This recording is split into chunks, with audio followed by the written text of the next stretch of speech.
Thanks for joining us here on Yahoo Finance Presents. Today, James D. White, who is an author, board director, and former CEO of Jamba Juice, joins us to discuss his latest book, Anti-Racist Leadership: How to Transform Corporate Culture in a Race-Conscious World, written in partnership as well with James's daughter, Krista White. James, great to have you here with us today, and thanks so much for taking the time. Brett, thanks for having me on. And today is actually the launch date of the book, so we are doubly excited to be on with you today. Certainly. So let's talk a little bit about the book. I mean, you've got so much experience, and I want to get into that background in a moment. But what was really the timing of this book, the importance around getting it out right now? I think the driver for the book is about 3 years ago, I was working on a project with one of the boards that I sat on, and I happened to invite my daughter into the project. She's a writer and researcher. And as we got involved with, and this was a DEI related project, as we engaged around this project, we found kind of a shared passion. And then we did a couple of other projects. And then we looked at each other and said, wow, Dad, with your experience as board member and CEO and my passion as a millennial for this work, there is maybe a story to be told that from a vantage point that hasn't yet to be told around this work that could have impact. So we started in earnest going into 2020 around this work. And obviously the combination of the pandemic and the global racial reckoning kind of triggered by the murder of George Floyd further cemented the work that we had started on this book project. We ended up later that year landing our book deal, and the rest is history, as they say.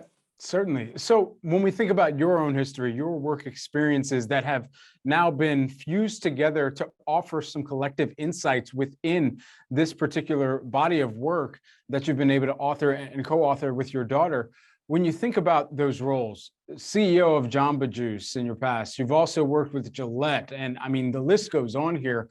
But within each of those different positions, the things that you took away from the corporate construct and how boards and how C-suites need to change to be more ready for the environment that we are in right now.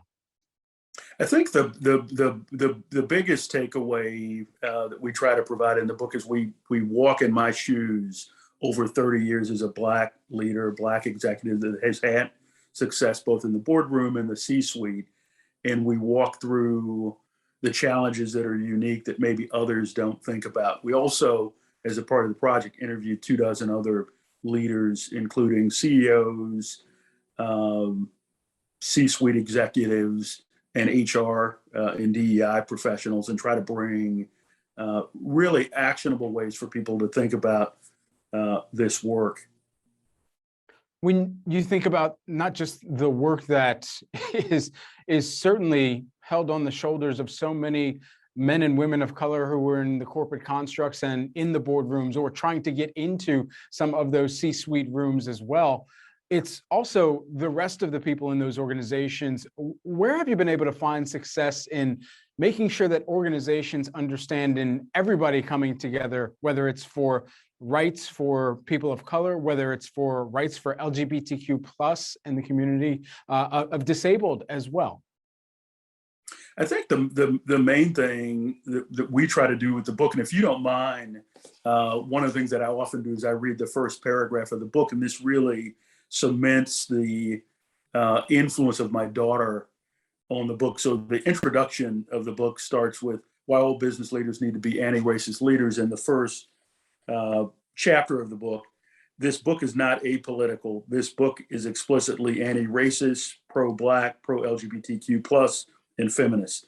This book takes the stance that Black lives matter, that LGBTQ plus IA plus rights are human rights, that people of all abilities deserve respect and access, and that people of all genders have the right to sovereignty over their bodies and identities. This book acknowledges that capitalism is built on the foundation of systemic racism, and that we have a truly and to have a truly diverse, equitable, and inclusive work environment, we must acknowledge the historic and present injustices faced by marginalized people.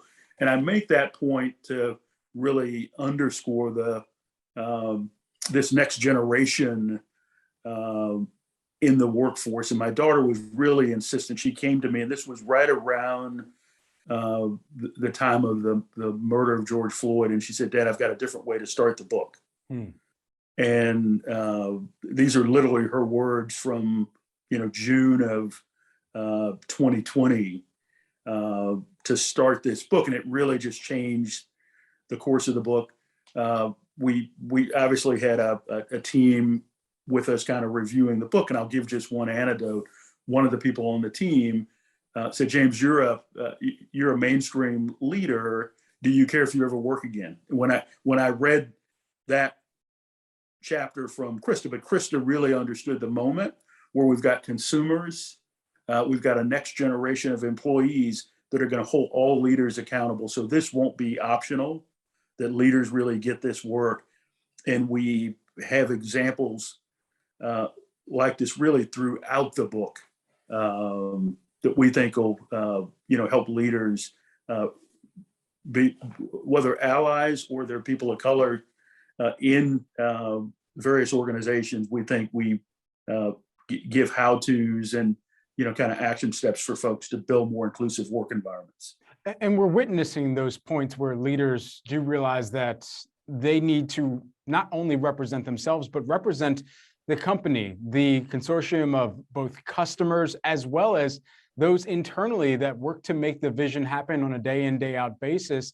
And if they do say something that goes against what that body of people believe, then they will be held accountable for it. And so what do you kind of advise to, because you're in a much different circle than many of us, what do you tell some of those leaders in order to make sure that they are authentic, that they are hearing not just their employees, but also their customer base as well, and ensuring that the direction that they are giving from their lips to the ears of those internal workers and those external buyers of their product and service, that they are actually words that are authentic and words that other people can believe in at the end of the day?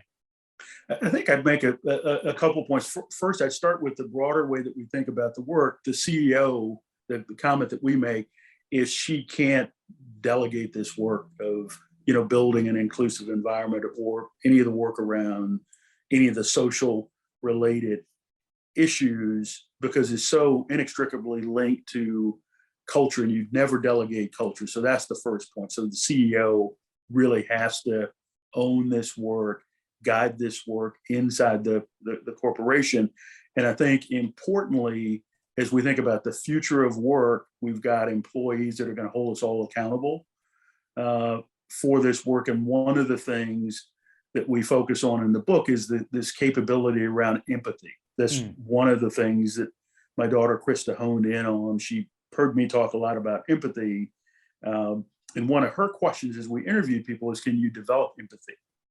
So we spend a bit of time focusing on empathy as a capability. And what we hope people will do is translate empathy into compassion and ultimately into some action. And the place to start, for most leaders is where you are, whatever your lived experience, start there. And I think we hope that all leaders will take themselves on a learning journey with their respective organizations. Unlike many topics where the CEO is expected to have most, if not all, of the answers, this is a topic as it relates to people and creating a more inclusive culture that's going to be ever changing. And we've just got to take ourselves on a journey.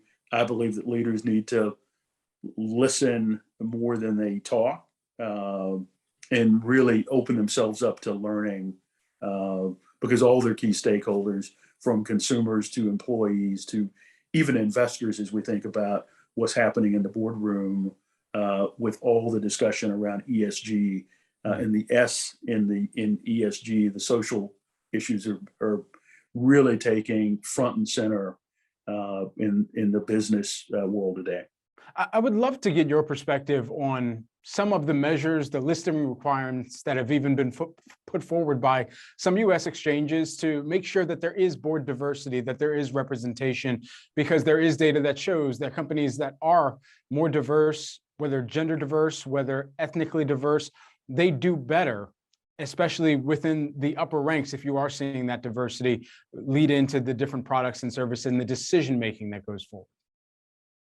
I'm typically not a proponent of having legal measures to drive the change, but if you look at the lack of progress and the lack of change in the boardroom, and you looked at the diversity requirements in the boardroom in California and the significant progress that has happened over the last 2 or 3 years, it's kind of hard to argue with. And I believe that we're going to need a combination of more thoughtful corporations that work in their own best interests. The more diverse voices and experiences that you have in that boardroom, you're ultimately going to solve problems better, and that's going to trickle into the policies and governance of the corporation and going to create more inclusive and more diverse corporations. And we actually hope this book will be a catalyst for starting some of those discussions in a more constructive fashion. I've spent, really most of the last decade personally working on diversity in the boardroom. I founded a nonprofit, Directors Academy, where we work on the next generation of diverse leaders in the boardroom, and have, had over 100 folks that have come through our training to launch their board careers, and we're hopeful with the progress that we've seen over the last 4 or 5 years, but importantly over the last 2 years, a significant movement of diversity in the boardroom, first on a gender basis, and we're starting to see an increase in Black directors over the course of the last couple of years. One of the other organizations that I advise is Black Women on Boards, and they've built really significant momentum really across that group as well. James, just lastly, while I have you, because we've talked so much about leadership in today's era, we're going to be entering an era of a different type of work where you've got this hybrid of in office as well as remote, and perhaps more so outsized on the remote side than we had seen definitely before the pandemic. And so with that in mind, as you perhaps have heard, I've heard, at least from some of my friends, that there are CEOs, there are leaders that want to get people back to the office, but are doing so in a manner that sounds like they're unable to manage them remotely. I wonder, as a person who has run a company before, as a person who's seen productivity both in a hybrid fashion, in a virtual setting, and even in person, where leaders today can best position their organizations to still attain productivity and even scale up at the same time, while also understanding and gleaning from some of the insights that we've learned about where people can be productive right now.